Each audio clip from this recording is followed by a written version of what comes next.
Winter day, tire shop.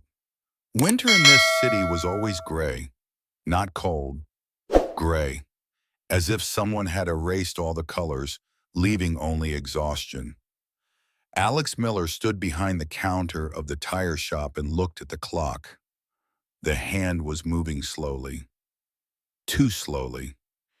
He had been working here for several years. He knew every corner of the shop, every shelf, every sound, from the creak of the door to the dull thud of tires hitting the concrete floor.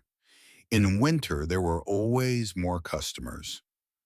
People were in a hurry, irritated, late. Alex took orders, smiled, nodded, answered the same questions again and again. But inside, he felt empty. He looked at the clock again.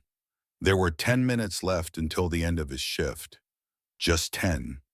He was already thinking about home, about hot tea, about calling his mother to ask how she was doing, about texting his sister, reminding her to eat.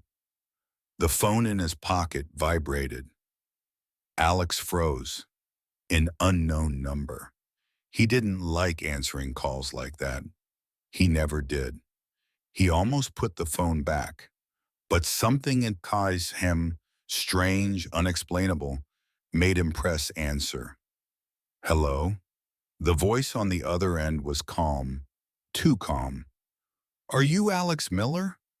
Yes. I'm calling from the hospital.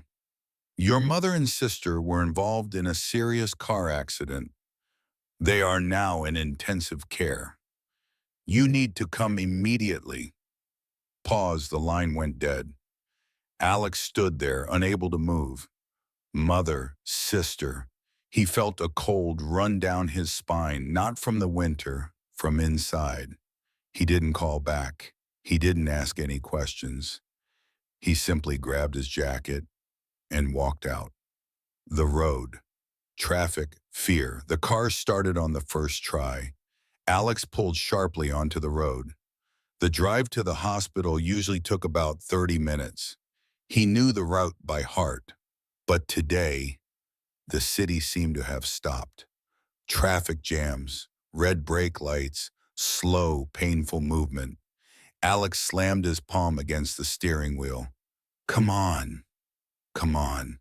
He dialed his mother's number. Ringing, no answer. He waited a few seconds, tried again, nothing. He dialed his sister's number. Silence. His heart began to beat faster, too fast. After his father's death, everything had changed. His father died suddenly, without warning, without goodbyes. And that day, Alex understood everything was on him now. He became the support for his mother, Sarah, for his younger sister, Emily. He drove them to appointments, paid the bills, made sure there was always food in the house. He even started saving money, little by little, month after month, to buy a house for his sister so she could have a future. Please, he whispered, staring at the road. Just not them. The cars were moving too slowly, too slowly. The hospital, Alex finally arrived. He almost ran out of the car. The automatic doors slid open. Bright lights, the smell of medicine. Footsteps, voices. Sarah Miller. Emily Miller. He repeated the names. Again and again. Nurses looked at him with confusion. Doctors passed by. No one stopped. Finally, the receptionist looked at her screen. Her face was calm, too calm. I'm sorry, but there was no accident with patients by those names today. Alex felt everything inside of him tighten.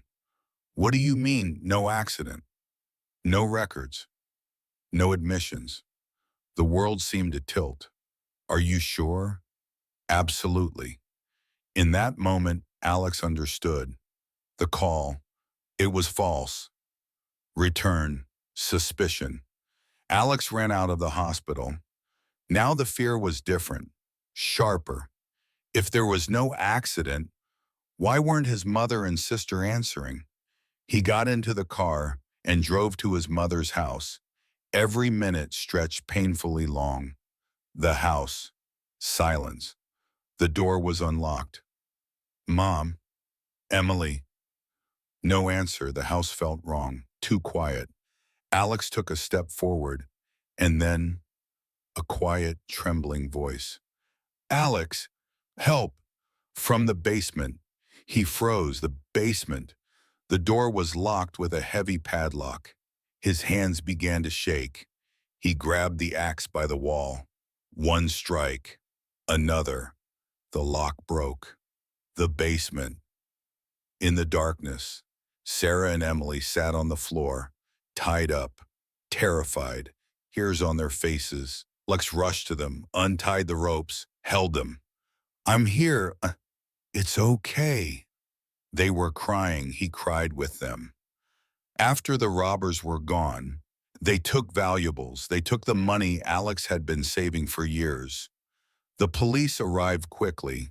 An investigation began.